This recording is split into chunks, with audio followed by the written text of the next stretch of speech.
টাকা চাপাচ্ছে, হাসিনা টাকা চাপাচ্ছে, উনিও টাকা চাপে বেতন দিচ্ছে, এখনো অফিসে কোনো কাজ করছে না, ডিসির বউ পোস্টিং নিয়ে কামড়াকামড়ি করছে। এই যে পোস্টিং হওয়া কি ম্যাটার অফ রাইট? এটা তার অধিকার না তো, সরকার যাকে মনে করে তারা প্রমোশন দেবে, প্রমোশন দিতেও পারে নাও দিতে পারে। দেখেন এখন এস্টাবলিশমেন্টে একটা কাজ করছে, এটা আমি অন্য চ্যানেলেও আমি ধন্যবাদ দিছি, তারা বলছে যে এই যে রিটার্নিং অফিসার হিসেবে ডিসিরা ছিল, সব ডিসি ওই সময় যে ডিসিরা রাতের ভোট দিনে করছে তাদের সবকটার ওএসডি করছে, 25 বছর যারা হয়েছে তাদেরকে পত্রপাঠ বিদায় করে দিছে, রিটায়ার করে দিছে, আর যাদের হয় না তাদের ওএসডি করা হয়েছে।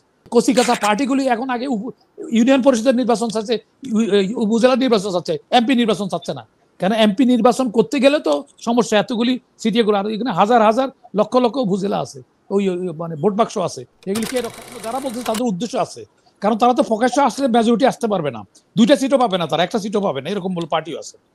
এখন তারা ঘুরে ফিরে ওইটা যদি যদি সারা দেশের যদি মানুষের ভুল বসত একটা সিটে কিছু ভুল ভুল বাক্সের মধ্যে অনেকে ভুল মার্কায় ভোট দিয়ে দেয়, তো ওইগুলি সবগুলি কাউন্ট করে যোগ করে যদি একটা সদস্যর সংখ্যা যোগ করা যায় তাহলে একটা এমপি হইতে পারবে। এইসব উদ্দেশ্যে এইসব জনগণের রাষ্ট্র, জনগণের নীতিমালা জনগণ ঠিক করবে, সেটা কিভাবে করবে ভোটের মাধ্যমে তারা রেফারেন্ডাম দিবে, তাদের এই জনগণের সামনে নিয়ে আসবে, জনগণ যদি ওইটা পছন্দ করে তাদের ভোট দেয়, তারা ওই ওই পার্টি এসে করবে এটা।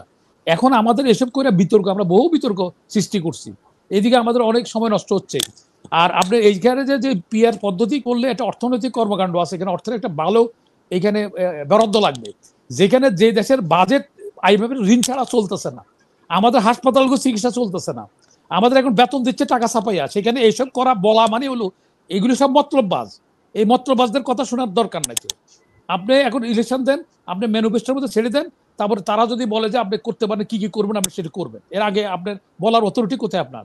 আর বিএনপি মেজরিটি পার্টি, এটা ঠিক, কিন্তু এটা ছিল 17 বছর আগে, এখন ওনার মেজরিটি কতটুকু যায় এখন ইলেকশন দিলে তারপর বোঝা যাবে। তো সুতরাং এখন এখন ওনাদের তো এটা বলার এখতিয়ার নাই, ওনাদেরও এখতিয়ার নাই, কেন জনগণের কাছে আসতে হবে। ওনারা 17 বছর আগে এমপি ছিলেন, এখন তারা এমপি নাই, তখন 17 বছর আগে ওনারা মেজরিটি ছিল। এখন আমরা যদিও জানি তারা মেজরিটি, তারা আসবে ঠিক আছে, কিন্তু সেটা হলো আপনি একটা যদি ইয়ে করতে জনগণের থেকে অনুমোদন নিতে হবে, সেটা কিসের মাধ্যমে? সেটা ভোটের মাধ্যমে। তো সুতরাং আমাদের এইসব বিএনপি, তারপরেও বিএনপি রাজি হচ্ছে না, আমরা জানি যে বিএনপি মেজরিটি, কিন্তু মেজরিটি তারা মানতে চান, তারা তো একটা ভোটের প্রতিনিধিত্ব, ভালো একটা ভোটের প্রতিনিধিত্ব করে। আমরা আওয়ামী লীগের যত খারাপই বলি, এখন সব পার্টি কচিকাঁচা সব পার্টি মিলাইলে আওয়ামী লীগের এর চেয়ে বেশি পাবে এখনো, কারণ কিছু অন্ধভক্ত আছে, যেটা বাস্তবতা, আপনি মানেন বা না মানেন। তাহলে দেখেন এখানে তার শত্রুপক্ষ বেশি হয়ে যাচ্ছে, তো এগুলি এগুলি করার পরে তারা আবার শক্তি সঞ্চয় করছে, তাহলে এখন যারাই আন্দোলন করছে তাদের একটা তো জীবিত থাকবে না, ওরা আবার শক্তি সঞ্চয় করে ওরা ক্ষমতায় চলে আসবে এদের এসব কামড়া কামড়িতে। সুতরাং এসবের না কইরা এই কামড়া কামড়ি বাদ দিয়া জনগণেরটা জনগণকে, জনগণ মালিক, জনগণ মালিকের সিদ্ধান্ত করুক, ম্যানেজার বা এটার কেয়ারটেকার এটার সিদ্ধান্ত দিবে না, সিদ্ধান্ত দিবে জনগণ, জনগণের ক্ষমতা জনগণের কাছে হস্তান্তর করুক। আর এনারা যে প্রশ্ন করছে যে সংস্কারের ব্যাগ কথা, সংস্কার এটা সময়ের উপযোগী, সময়ের প্রয়োজনে এটা পরিবর্তন হয়। যে আপনি এখন যে সিস্টেম, যে টেলিফোনটা ব্যবহার করতেন 5 বছর পরে সেই টেলিফোন, গত 5 বছর এই টেলিফোন ব্যবহার করেন নাই, এটা সবসময় আপডেট হচ্ছে, সংস্কারও এরকম আপডেট হচ্ছে, রেনোভেশন, বিল্ডিং এর রেনোভেশন দিন দিন আপডেট হয়, দিন দিন কস্টিং কমে, সৌন্দর্য কেমন বেশি হয়, এটা হয়। তো সুতরাং এটা সময়ের প্রয়োজনে, সময়ের তাগিদে শেষ পরিবর্তন সংস্কার হবে। এটা এখন সংস্কার হলে এতে 100 বছর যাবে না, কাল আজকে যেটা প্রয়োজন সংস্কার মনে করছে, কালকে সেটা অপ্রয়োজন। তো একসময় তো আমরা তত্ত্বাবধায়ক করছিলাম, তত্ত্বাবধায়ক চলে গেছে, একটা সর্বসম্মতক্রমে একটা সিদ্ধান্ত সেটা বাতিল হয়ে গেছে। তাহলে এখন এই সমস্যাগুলি আর কারেদের দিয়ে দেওয়া হচ্ছে, যারা এই দেশের, আমরা ঝুঁকে ধুকে এই দেশে আছি, এরা কিন্তু এই দেশে ছিল না, ডাবল পাসপোর্ট, তারা আমরা সংস্কার করবো আসছে, তারা এই দেশের সম্বন্ধে কোনো আইডিয়াই নেই, তাদের আইডিয়াটা তাগেরও দেওয়া হচ্ছে। যেমন দেখেন আপনি আলী রিয়াজে ল কোনো তার সাবজেক্ট না, ডক্টর কামালের রচনা করার মধ্যে আপনার একটা ড্রাফট, ওইটার মধ্যে হাত দিবার মতো তার যোগ্যতা আছে? সে বাংলাদেশে হরগঙ্গা কলেজের মতো এরকম একটা কলেজে আমেরিকা থেকে আসছে, দিকে বড় হয়ে গেছে, ওরা কোন কলেজে পড়ে, ছাত্র কত জিজ্ঞাসা করেন তো? ওটা একটা মফস্বলে একটা হরগঙ্গা কলেজের চেয়ে আরো স্ট্যান্ডার্ড কম আমেরিকাতে। আমেরিকা সব ভালো, আমেরিকার ফুটপাতের লোক, বস্তিতে লোক আছে না? তো এখন আমেরিকা হইলে আমরা, আমাদের একটা ধারণা জমছে আমরা এটা, তারপরে যারা এই দেশের ভালোবাসে, সুখে দুঃখে থাকে, ওরা চলে যায়, সুযোগ বুঝি চলে যায়, ডাবল পাসপোর্ট আছে, তো এদের করা হচ্ছে। ডাবল পাসপোর্ট ওরা কোনো এমপি মন্ত্রী অ্যাডভাইজার হইতে পারবে না, এখন এই ডাবল পাসপোর্টের হয়েছে, মার্ডার কেসের আসামি হয়েছে। তো সেগুলির কথা না বলে দেখেন এগুলি, বরঞ্চ আমরা এত বললাম যাদের ভুল ত্রুটি আছে, এটা রুটিন ওয়ার্ক, সবসময় পরিবর্তন হচ্ছে, আমরা এখন একটা অ্যাডভাইজার পরিবর্তন হইলো না এত কিছু বলার পরে। আমরা মিডিয়াতে বলছি যে এদের ব্যাকগ্রাউন্ডটা দেখেন, দেখে তারপরে ইয়ে করেন। ওই দিন একটা সাদা, এই যে সমন্বয়কের দাবি করছে, সাদা করতে গেছে, তার বাপ রিক্সা চালায়, রিক্সা চালা কোনো খারাপ কিছু না, কিন্তু তাহলে দেখেন আমরা কিছু করতে গেলে আমাদের পরিবারের ঐতিহ্য, নিজের ইমেজের কথা চিন্তা করে লোকে কি বলবো, আমরা খারাপ কাজ করতে পারি না, আমাদের বিবেকের তারা বাধা দেয়, কারণ আমার ফ্যামিলির ঐতিহ্য আমাদের অ্যালাউ করে না আমরা এসব করার জন্য। তো এই যেগুলি আছে বেশিরভাগই দেখেন এরকম গুলো, যারা টাকা জীবনে দেখে নাই, সংসারের খরচ দিতে পারে না, ম্যাচের বিল দিতে পারে না, ওরা এখন ক্ষমতা আছে হাজার হাজার কোটি টাকা করতেছে। তো এখন এটার ব্যাপারে কোনো ব্যবস্থা নেওয়া যাচ্ছে না। তো হাসিনার আমরা দুর্নীতির জন্য তাড়ালাম, তো হাসিনার অনুমোদিত ফসল কিন্তু এখনো হইতেছে, হাসিনার অ্যাপয়েন্টমেন্ট লোকগুলি এখনো আছে, কোনো পরিবর্তন আমরা করতে পারলাম না। তো সকালবেলা বোঝা যায় সারাদিন কেমন যাবে, যেহেতু এনারা পারতেছে না, সময় নষ্ট না করে ওনারা জনগণকে দেখ, যারা নির্বাচিত সরকার আসবে তারা এসে তাদের কিভাবে যেটা জনগণ করে জনগণের কাছে নিয়ে যাবে মাঠে, জনগণ বলবে যে না এরা করবে, তখন তাদের ভোট দিবে, না হলে জনগণের জবাব দিয়ে থাকবে। অনির্বাচিত সরকার তো জনগণকে জবাব দিতে নাই, আলী রিয়াজে তো জবাব দিতে নাই, আলী রিয়াজে করলে এটা আমি মানলাম না, তাহলে কি হলো? কোন ম্যান্ডেট, সে ম্যান্ডেটের পরে অথরিটি কোথায় তার? তারা যে এগুলো সুপারিশ অথরিটি কোথায়, কে দিচ্ছে অথরিটি তাদেরকে? যিনি অথরিটি দিচ্ছেন ওনারও তো অথরিটি নাই, ওনারা মুসলিমীয় লোকে ওনারা বসাইছে, ওনার কি সারা 18 কোটি লোকে বসাইছে? তাহলে বসাইলে কত লোক বসছে সে পার্সেন্টেজে বলতে পারে কিনা তারা? তো সুতরাং এইসব ব্যাপারে বিটা সময় নষ্ট করে মেঘে মেঘে আমাদের অনেক বেলা হয়েছে। আমরা এখন আমাদের এই বিভিন্ন রকমের সমস্যা আছে, উৎপাদিত আমাদের শত্রুরা তাকায় আছে, পরে কিন্তু কেউ বাঁচবে না, দেশের অস্তিত্বই থাকবে না। এইসব বিতর্ক কমাইয়া যত বিতর্ক থাকে কিছু ছাড় দিতে হবে, এইসব বিতর্কের মধ্যে কিছু ইগনোর করতে হবে। পারিবারিক অনেক কথা আছে, সবার কথা ধরলে আপনি পরিবারের শৃঙ্খলা ঠিক থাকে? তো সুতরাং সব কথা দরকার নাই। তো এখন আমাদের সবচেয়ে জরুরি যেটা হলো, অবশ্যই এই গভর্নমেন্ট এটা করতে পারবে না, কারণ গভর্নমেন্ট তো ইলেকশন করতে যায়, ইলেকশন যারা করছে তাদেরকে পরিবর্তন করতে চায়। গভর্নমেন্ট যদি সদিচ্ছা থাকতো তাহলে গভর্নমেন্ট এসবের মধ্যে সংস্কারের মধ্যে না যাইয়া ইলেকশন কমিশনটা তার ফার্স্ট প্রায়োরিটি ছিল এটা। আমরা তো ভোটের জন্য তো হাসিনার তাড়াইলাম যে আমাদের ভোট দিতে পারে না, দিনের ভোট আছে করতেছে আমাদের 1 নম্বর। তারপরে আছে আইন শৃঙ্খলা, এখানে মোট জাস্টিস হচ্ছে, কারো কাছে বিচারে যাওয়া যাচ্ছে না। তারপরে 1 বছরের মধ্যে যত অ্যারেস্ট হয়েছে কোর্ট হিয়ারিং করতেছে না। আমরা যে আমি কয়েকটা মিডিয়াতে বলার পরে গতকালকে একজনকে মাত্র শুনছে 5, এই 1 বছরের মধ্যে যারা অ্যারেস্ট হয়েছে সকল আওয়ামী লীগ করলো কি সব কি দোষী? তো 2 বছর পরে যদি নির্দোষ হিসেবে খালাস পায় তাহলে 2 বছর তার জীবন থেকে নিয়ে গেলে এটা দিবে কে?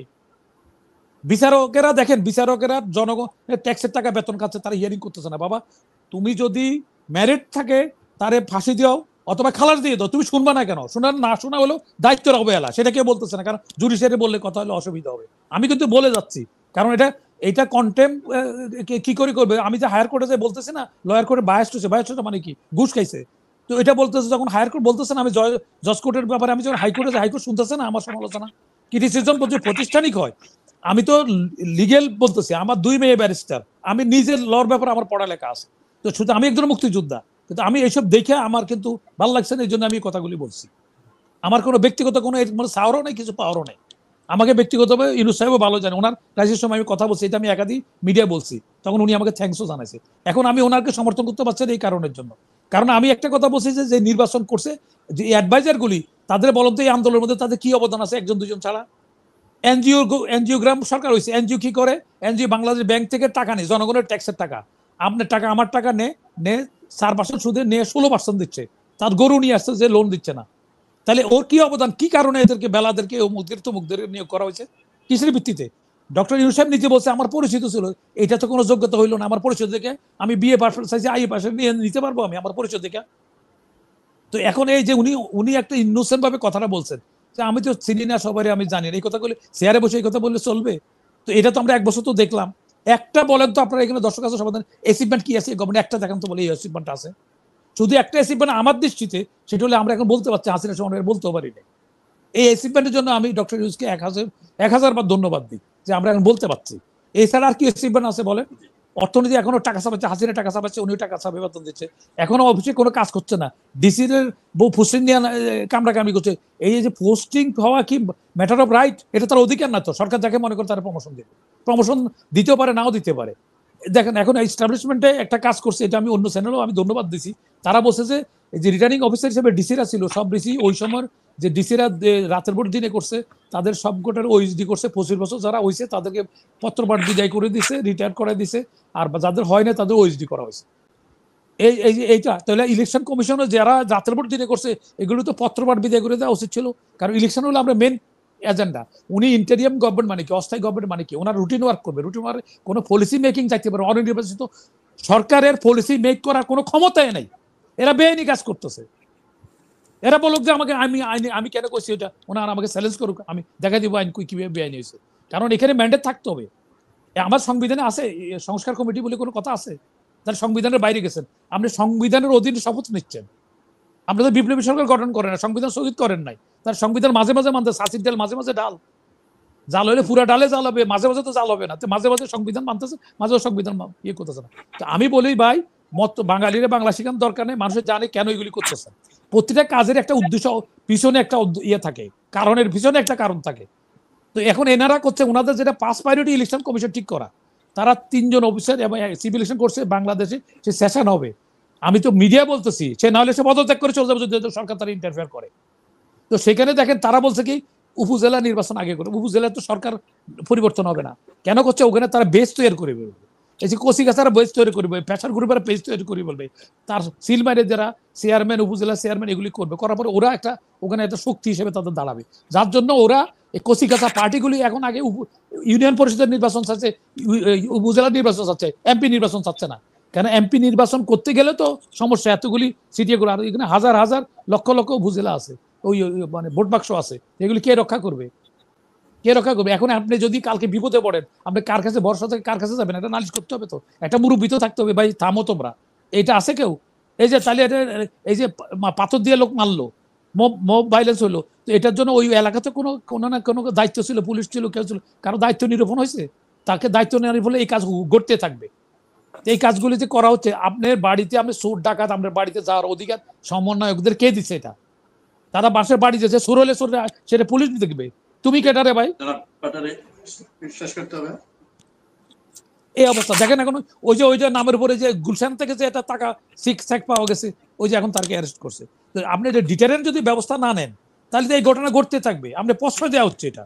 আর সব সময় আমরা গণতান্ত্রিক সরকার এবং ওই অস্থায়ী যে ইন্টারিম গভর্নমেন্টের পোর্টফোলিও পরিবর্তন করছে, বাদ দেওয়া হয়েছে, হ্যাঁ, কিন্তু এখন পর্যন্ত ওনার 1 বছরের মধ্যে একটা লোকের কোনো বাদ দেওয়া হয় না।